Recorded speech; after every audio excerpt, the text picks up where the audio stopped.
Bienvenue, chers étudiants, dans cette nouvelle vidéo où nous vous proposons le chapitre 4 de notre programme de macroéconomie 1 qui est dédié au modèle ISLM. Alors, chapitre 4, le modèle ISLM. Le modèle ISLM, I signifie investment, S saving, L liquidity, M money. Alors, il faut savoir d'entrée de jeu que lorsqu'on parle du modèle ISLM, cela signifie que nous sommes dans une économie où il y a plusieurs marchés en interaction dans l'activité économique. Notamment deux marchés, à savoir le marché des biens et services, ce qui fera l'office du modèle IS, et le marché de la monnaie, ce qui fera l'office du modèle LM. C'est intéressant d'abord, dans un premier temps, à l'équilibre sur chaque marché, c'est-à-dire que on va d'abord déterminer l'équilibre sur le marché des biens et services, d'où la courbe de l'IS. Ensuite, déterminer l'équilibre sur le marché de la monnaie à travers la courbe de LM. Puis s'intéresser maintenant à l'équilibre simultané dans l'économie, à savoir l'équilibre à la fois dans le marché des biens et services et dans le marché de la monnaie, ce qui va conduire donc au modèle ISLM. Cela dit, le modèle ISLM est tout simplement une technique de détermination de l'équilibre, à savoir le taux d'intérêt d'équilibre et le revenu national à l'équilibre, qui est issu en fait de la détermination simultanée de l'équilibre sur le marché des biens et services et sur le marché de la monnaie. Alors, sans plus tarder, nous allons passer au grand 1, équilibre sur le marché des biens et services. 2 points, la courbe de l'IS. En effet, pour pouvoir déterminer l'équilibre ISLM, il faut d'abord que chaque marché soit en équilibre. Parce que l'équilibre ISLM voudrait dire que tous les marchés sont simultanément en équilibre. Donc, avant d'arriver à l'équilibre simultané, il faut d'abord avoir l'équilibre individuel. D'où l'équilibre sur le marché des biens et services dans un premier temps, à travers, n'est-ce pas, la courbe de l'IS. Alors, que représente la courbe de l'IS? La courbe IS ici représente tout simplement l'ensemble des combinaisons du taux d'intérêt et du revenu qui permet de garantir la situation d'équilibre sur le marché des biens et services. C'est de ça qu'il s'agit lorsqu'on parle de la courbe IS. C'est-à-dire, c'est le lieu géométrique des combinaisons du revenu et du taux d'intérêt qui garantissent l'équilibre sur le marché des biens et services. Alors, la détermination de l'équilibre sur le marché des biens et services se fait généralement à travers deux méthodes. La première méthode est celle de l'offre globale égale à la demande globale. Alors, à travers cette méthode, l'élément qu'il faudrait bien prendre en considération est celle de la demande globale, à savoir quels sont les agents économiques en présence dans l'activité économique. Parce que lorsqu'on parle de la demande globale, il s'agit tout simplement d'une demande agrégée de l'ensemble des agents économiques. Alors, pour faciliter l'analyse, nous avons supposé une économie à deux secteurs, c'est-à-dire deux types d'agents économiques en présence, à savoir les ménages dont la fonction principale est la consommation, d'où le grand C, et les entreprises dont la fonction principale est l'investissement, d'où le grand I. D'où, en passant donc par la méthode offre globale égale demande globale, on va se rendre compte que la relation d'équilibre sur le marché des biens et services sera obtenue tout simplement en faisant Y égale à consommation plus investissement. C'est ceci qui représente la demande globale. À partir d'ici, on remplace le C par la fonction de consommation keynésienne, ce qui nous permet d'avoir C0 plus petit CY. Et on remplace l'investissement par la fonction d'investissement qui est induite. Parce que dans le modèle ISLM, il faut le dire, le modèle ISLM considère que l'investissement ne peut plus être autonome, mais plutôt induit. Et c'est ce qui a été l'apport des travaux de Hansen. Parce que s'il faut le rappeler, le modèle ISLM a été proposé en 1937 par les travaux de John Hicks et repris et popularisé et amélioré par Hansen. C'est pour ça que généralement, on appelle encore le modèle ISLM le modèle Hicks-Hansen. D'où, on a donc l'investissement qui va prendre la forme induite, I0 moins petit b I. Alors, le but ici est de pouvoir exprimer Y tout simplement en fonction de I, c'est-à-dire le revenu en fonction du taux d'intérêt. Tout calcul bien fait, vous allez obtenir cette relation que voici. Y égale à 1 sur 1 moins C, facteur de C0 plus I0, moins B sur 1 moins C fois I. Ça, c'est la relation de IS en passant par l'offre globale égale à la demande globale. Une deuxième méthode que vous aurez pu utiliser pour déterminer ces relations, c'est la méthode injection-retrait qui, pour une économie à deux secteurs, voudrait simplement que on parle de l'égalité investissement égal à épargne, I égale à S. En procédant I égale à S, vous aboutissez inéluctablement à cette relation d'équilibre qui matérialise l'équilibre sur le marché des biens et services et qui matérialise la relation IS. Et d'un point de vue graphique, Voilà comment la courbe de IS va se présenter. Du fait du signe moins dans la relation de la courbe, de IS, sa façon graphique nous donne bien évidemment une pente négative, d'où IS qui a cette allure que vous voyez. En abscisse, nous avons le revenu et en ordre, nous avons le taux d'intérêt. La courbe IS a une pente négative. Voilà ce que nous pouvons dire sur le marché des biens et services et nous allons directement voir comment se comporte le marché de la monnaie. Donc, grand 2, équilibre sur le marché de la monnaie, 2 points, la courbe de LM. Liquidity money, c'est la signification de LM. Avant d'entrer dans l'équilibre sur le marché de la monnaie, il faut qu'on se rappelle d'abord quels sont les motifs de détention de la monnaie.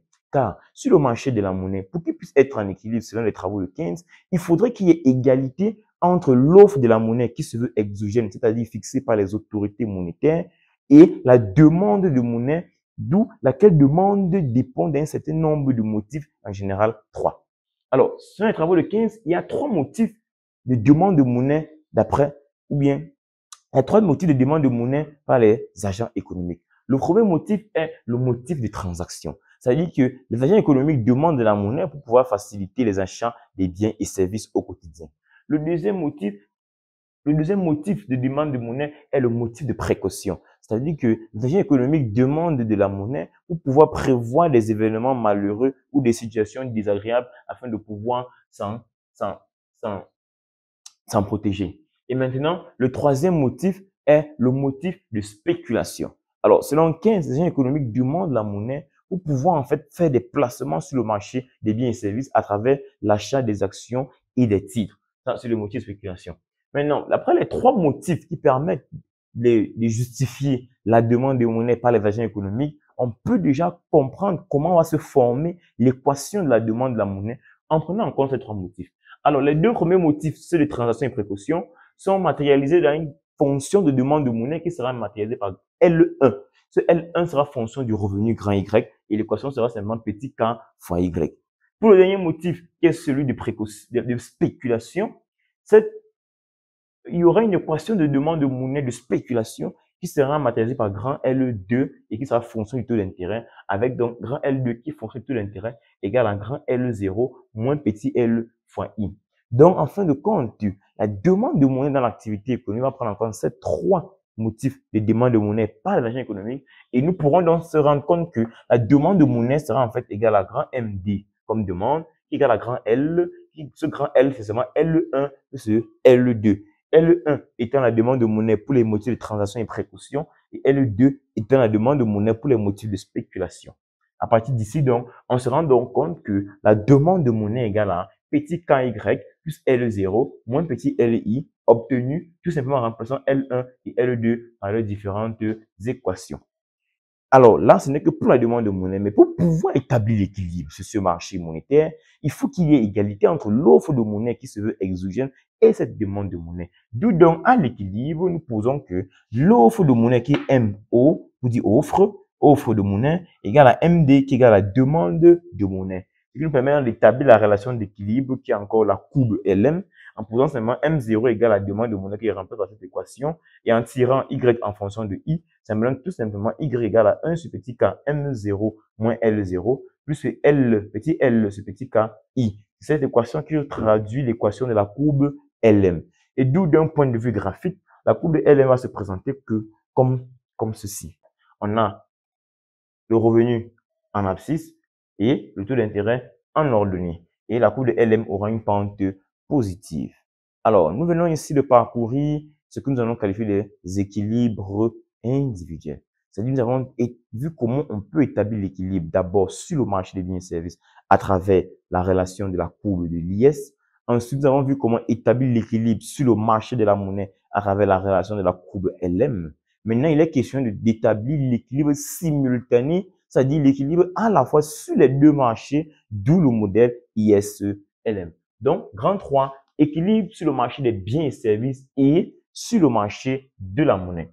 Cet équilibre est très facile à déterminer du moment où vous avez déjà pu établir les équilibres individuels sur chaque marché. Il sera tout simplement ici question de procéder à la résolution d'un système d'équations où la première équation sera la courbe de l'IS. C'est pour ça que vous voyez, nous avons mis ça IS et c'est l'équation de IS qui est là. Et la deuxième équation de notre système sera la courbe de LM. C'est pour ça que vous voyez, nous avons mis LM ici et l'équation qui est là, c'est l'équation de la courbe de LM. Il suffira donc, bien évidemment, de résoudre tout simplement ce système dans l'optique d'obtenir le revenu et le taux d'intérêt à l'équilibre. Ce Y étoile et ce étoile sera en fait le revenu et le taux d'intérêt à l'équilibre et qui matérialisera la situation d'équilibre IS et LM, c'est-à-dire les quantités du revenu et taux d'intérêt pour lesquels les deux marchés sont simultanément en équilibre. Et d'un point de vue graphique, l'équilibre simultané IS-LM sera obtenu tout simplement à travers le point d'intersection des deux courbes, c'est-à-dire au point E. Il suffira de tracer la courbe IS et la courbe LM sur le même graphique et le point d'intersection matérialisera l'équilibre simultané. D'où en projection sur l'axe des abscisses, on obtient le revenu d'équilibre sur les deux marchés et sur l'axe des ordonnées, on obtient le taux d'intérêt sur les deux marchés.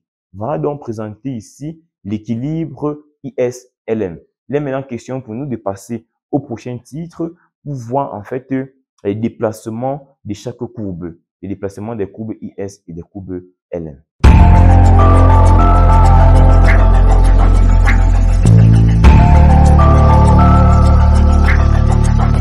Donc, grand 4, déplacement des courbes IS et LM. Il est ici question tout simplement de voir comment se comportent les courbes IS et LM lorsqu'il y a des modifications qui surviennent sur chacun de ces marchés ou lorsqu'il y a des politiques économiques qui sont adoptées sur chacun de ces marchés. Donc, nous commençons ici avec le déplacement de la courbe de l'IS. Alors, ici, il est question de distinguer deux cas. Le premier cas, qui est la figure que voici, fait office d'une adoption de politique budgétaire expansionniste par l'État. Donc, ici, si l'État décide d'adopter une politique budgétaire expansionniste, ce qui voudrait dire que l'État décide d'intervenir dans la sphère économique à travers une augmentation des dépenses publiques, ce qui pourrait être également avoir également un effet similaire qu'une politique fiscale restrictive, alors on va se rendre compte que cette politique budgétaire expansionniste va entraîner un déplacement de la courbe de l'IS parallèlement vers le haut ou encore vers la droite. Donc, initialement, nous avons l'équilibre IS-LM que voici. Il y a IS0 et LM que voici. Voilà l'équilibre initial, E0 qui est là. Si l'État décide d'adopter une politique budgétaire expansionniste ou alors une politique fiscale restrictive, cela va entraîner un déplacement parallèle de la courbe de l'IS vers le haut, dont l'équilibre va se déplacer de E0 vers E1, entraînant par ce déplacement une augmentation du revenu d'équilibre qui va quitter de Y étoile 0 à Y étoile 1 et également une augmentation du taux d'intérêt d'équilibre qui va quitter de I0 à I1. Donc, il faut retenir que toute politique budgétaire expansionniste ou alors toute augmentation des dépenses publiques dans la sphère économique va entraîner des modifications au niveau de la courbe de IS. Vous allez vous remarquer que la courbe de LM n'a pas bougé, tout simplement parce que les dépenses publiques ne sont pas, ou bien ne font pas partie des variables prises en compte sur le marché monétaire. La dépense publique est une variable qui appartient à la demande agrégée et c'est considéré dans le marché des biens et services. C'est pour ça que c'est uniquement la courbe de IS qui est modifiée, d'où le déplacement parallèle vers le haut. Maintenant, on prend le deuxième cas, c'est le cas où nous adoptons plutôt une politique budgétaire restrictive, qui est encore équivalent à une politique fiscale expansionniste. Alors, la politique budgétaire restrictive, c'est quoi? Ça veut dire que l'État va plutôt diminuer la quantité de ses dépenses publiques. Une politique budgétaire restrictive, c'est pour dire qu'il y a baisse des dépenses publiques dans l'activité économique. Et cette politique-là va entraîner plutôt un déplacement de la courbe de IS vers le bas ou vers la gauche. C'est pour ça que vous allez voir dans le graphique que voici, l'équilibre à sa situation initiale se situe à E0 et la politique budgétaire restrictive va entraîner un déplacement parallèle vers le bas, vers le sens de la flèche qui descend et on va maintenant quitter de E0 à E1. Et par ce passage, on aura une diminution du revenu d'équilibre qui va quitter de I0 à Y1 et également une diminution du taux d'intérêt qui va quitter de I0 à I1. Maintenant, passons maintenant au deuxième cas. Petit 2 maintenant, le déplacement de la courbe de LM. On va aussi distinguer deux cas à ce niveau. Deux déplacements de la courbe de LM. Nous allons d'abord adopter une politique monétaire expansionniste. La politique monétaire expansionniste qui est une politique adoptée par les autorités monétaires, notamment la Banque centrale. Expansionniste pour dire une augmentation de la quantité de monnaie en circulation, c'est-à-dire une augmentation de la masse monétaire. Cette politique aura pour effet tout simplement d'entraîner un déplacement parallèle de la courbe de LM vers la droite ou vers le bas. D'où nous voyons le centre de déplacement. Et maintenant, pour ce cas, étant donné que la variable qui est mise en évidence ici est la quantité de monnaie en circulation, ça veut dire que l'équation, ou du moins la courbe de IS ne va pas être modifiée, vu que cette variable n'intervient pas sur le marché des biens et services, mais essentiellement sur le marché de la monnaie. C'est pour ça que c'est la courbe de la monnaie, ou du moins la courbe LM qui va se déplacer cette fois-ci, qui tend dans de l'équilibre E0 pour se situer à l'équilibre E1, entraînant ainsi une augmentation du revenu d'équilibre et une diminution du taux d'intérêt à l'équilibre. Le deuxième cas que nous allons maintenant considérer, c'est une politique monétaire restrictive. Une politique monétaire restrictive, c'est tout simplement dans le cas où les autorités monétaires interviennent pour pouvoir diminuer la quantité de monnaie en circulation dans l'économie, c'est-à-dire diminuer la masse monétaire.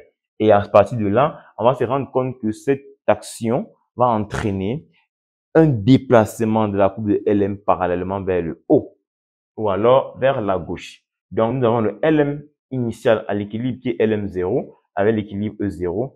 Maintenant, une politique monétaire restrictive a entraîné le déplacement parallèlement vers le haut, entraînant donc à travers ce déplacement un déplacement de l'équilibre de E0 vers E1 qui va passer par une diminution du revenu à l'équilibre et une augmentation du taux d'intérêt à l'équilibre. Donc, lorsque nous parlons donc des déplacements des courbes IS et LM, tout ce qu'il faudrait retenir, c'est tout simplement que lorsqu'il s'agit des politiques budgétaires, qu'elles soient expansionnistes ou restrictives, elles vont avoir des effets au niveau du marché de biens et services uniquement. Donc, c'est la courbe de IS qui sera modifiée. Tandis que lorsqu'on parle déjà des politiques monétaires, qu'elles soient également expansionnistes ou restrictives, ces actions vont avoir des effets uniquement sur le marché de la monnaie, à savoir entraîner un déplacement de la courbe de LM.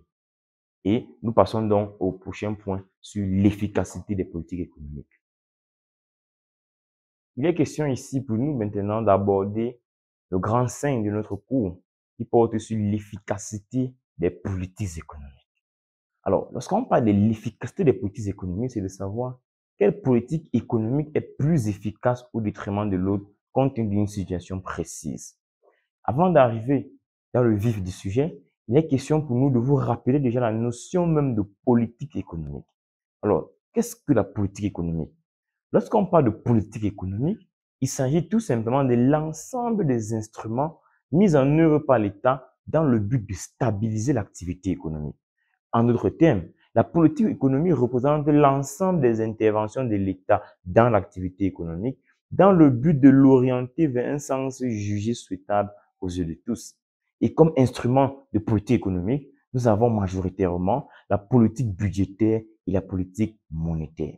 Alors, lorsqu'on parle de stabiliser l'activité économique, il s'agit justement de faire 4 choses assez importantes pour toute économie, à savoir la croissance économique élevée, la recherche du plein emploi, la lutte contre l'inflation ou la stabilité des prix et l'équilibre de la balance extérieure. Et maintenant, nous allons passer directement à la forme de la courbe de LM.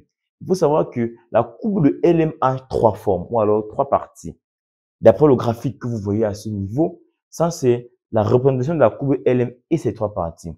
La première partie est la partie horizontale qui représente éventuellement la partie keynésienne. La deuxième partie est la partie normale ou la partie croissante. Et la troisième qui est la partie verticale, ça représente la partie classique. Et au niveau de la partie keynésienne, on a ce qu'on observe. On observe ce qu'on appelle la trappe à liquidité. De quoi s'agit-il? Lorsqu'on parle de la trappe à liquidité, il s'agit tout simplement ici d'un phénomène ou alors une situation dans laquelle le taux d'intérêt a baissé et atteint un niveau tellement bas que les agents économiques vont préférer une détention pour de la liquidité au détriment de faire des placements compte tenu que le taux d'intérêt est suffisamment bas et donc ne rapporterait presque rien. D'où les agents économiques auront une forte préférence pour la liquidité. Maintenant, passons donc à l'efficacité proprement dite des politiques économiques. Nous avons dit, on distinguait 2 grandes politiques économiques, la politique budgétaire et la politique monétaire. Nous allons commencer par l'efficacité des politiques budgétaires. Alors, il est donc question ici de voir, lorsque l'État décide, par exemple, d'adopter une politique budgétaire, qu'elle soit expansionniste, quelle sera son efficacité? On va donc se rendre compte que si nous considérons la courbe de LM et ses 3 parties, au niveau de la partie keynésienne que voici, le déplacement de IS1 vers IS2 va entraîner une augmentation du revenu d'équilibre partant de Y1 vers Y2. Cependant, aucun effet ne sera observé sur le taux d'intérêt puisqu'on est situé au même niveau. Le taux d'intérêt ne va pas bouger. D'où, on va se rendre compte que la politique budgétaire est totalement efficace dans la partie keynésienne parce qu'elle va entraîner une augmentation du revenu tandis que le taux d'intérêt ne va pas bouger. Maintenant, si on s'en va observer le phénomène au niveau de la partie classique, on va se rendre compte qu'une politique budgétaire expansionniste qui va entraîner IS1 vers IS2 n'aura presque pas d'effet au niveau du revenu, puisque les deux points à l'équilibre que nous situons là ou là, le revenu d'équilibre sera situé à ce niveau. Par contre, ce déplacement va entraîner une augmentation du taux d'intérêt I1 vers I2, d'où on va se rendre compte que la politique budgétaire est totalement inefficace dans la partie classique, étant donné qu'elle va induire une augmentation du taux d'intérêt, tandis que le revenu va rester inchangé. Maintenant, nous passons à l'efficacité de la politique monétaire. Au niveau de l'efficacité de la politique monétaire, ça veut dire que c'est la courbe LM qui est mise en jeu ici. La courbe LM va donc se déplacer de LM0 vers LM1. On se rend donc compte que la courbe de IS que voici ne va pas bouger. Compte tenu du déplacement de LM, IS ne va pas bouger, le revenu sera identique, le taux d'intérêt, quant à lui, sera également identique. Donc, on se rend compte que la politique monétaire est totalement inefficace dans la partie keynésienne. Par contre, pour ce qui est de la partie classique, on se rend compte que le déplacement de LM0 vers LM1 va entraîner aussi un déplacement ou alors une amélioration du revenu d'équilibre qui va quitter de I0 vers I1. Et cette amélioration du revenu va s'accompagner d'une diminution du taux d'intérêt qui va quitter le I0 vers I1. Donc, on se rend compte que pour ce qui est de la partie classique, la politique monétaire est totalement efficace. D'où, en conclusion, ce qu'il faut retenir, c'est que lorsqu'on parle de l'efficacité des politiques économiques, on distingue deux types de politiques économiques. Les politiques budgétaires qui relèvent de l'essor de l'État et les politiques monétaires qui relèvent des autorités monétaires, principalement la Banque centrale. Alors, en distinguant les parties classiques et keynésiennes, on va se rendre compte qu'il est important de retenir, c'est que la politique budgétaire sera totalement efficace dans la partie keynésienne et totalement inefficace dans la partie classique, mais relativement efficace dans la partie normale, étant entendu qu'elle va entraîner des modifications du revenu et du taux d'intérêt. Pour ce qui est de l'efficacité de la politique monétaire sera totalement inefficace dans la partie keynésienne, étant entendu qu'elle n'aura pas d'effet sur le revenu, et totalement efficace dans la partie classique parce qu'elle va entraîner une augmentation du revenu qui s'accompagnera d'une diminution du taux d'intérêt. De même aussi, à ce niveau, on aura une politique monétaire relativement efficace au niveau de la partie normale, vu qu'elle aura des impacts sur le niveau de revenu et du taux d'intérêt. Et c'est à partir de ces efficacités des différentes politiques que nous allons mettre fin à ce chapitre et vous donner rendez-vous dans une prochaine vidéo pour aborder le dernier chapitre de notre programme qui parlera de la comptabilité nationale. Et c'est sur cette base que nous allons mettre fin à ce chapitre et vous donner rendez-vous dans une prochaine vidéo, à savoir le chapitre 5 qui sera le dernier sur la comptabilité nationale. Et nous vous souhaitons beaucoup de courage et à très bientôt.